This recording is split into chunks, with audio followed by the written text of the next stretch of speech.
تلنگانہ کی رچاگونڈا پولیس کی طرف سے گانجے کی غیر قانونی منتقلی کے خلاف کریک ڈاؤن جاری ہے۔ پیر کی صبح بھونگیر اسپیشل ٹیم نے رامنا پیٹ پولیس کے ساتھ مشترکہ کارروائی کرتے ہوئے گانجا اسمگلنگ کی بین ریاستی ٹولی کے 4 ارکان کو گرفتار کرتے ہوئے 293 کلو گانجا ضبط کیا ہے۔ ضبط کیے گئے گانجے کی قیمت 43,54,000 روپے بتائی جا رہی ہے۔ کمشنر پولیس مہیش بھگوت نے میڈیا سے بات کرتے ہوئے بتایا کہ کرنول کا ساکن ودیاورت ترپاٹھی، کرنول کے ساکنان منیکنٹا رویندر اور کرنول کا ساکن کلیان گانجا منتقلی میں ملوث ہیں۔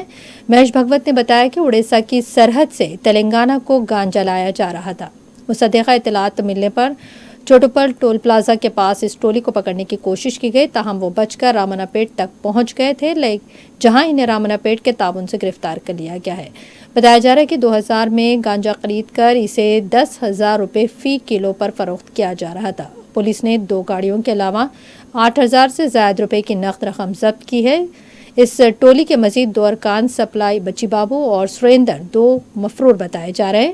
اس موقع پر کمشنر پولیس مہیش بھگوت نے عوام کے لیے پوسٹرز جاری کیے ہیں۔ ان پوسٹرز میں عوام کو آبائی مقامات جانے کے دوران گھروں میں زیورات نہ رکھنے کی اپیل کی گئی ہے۔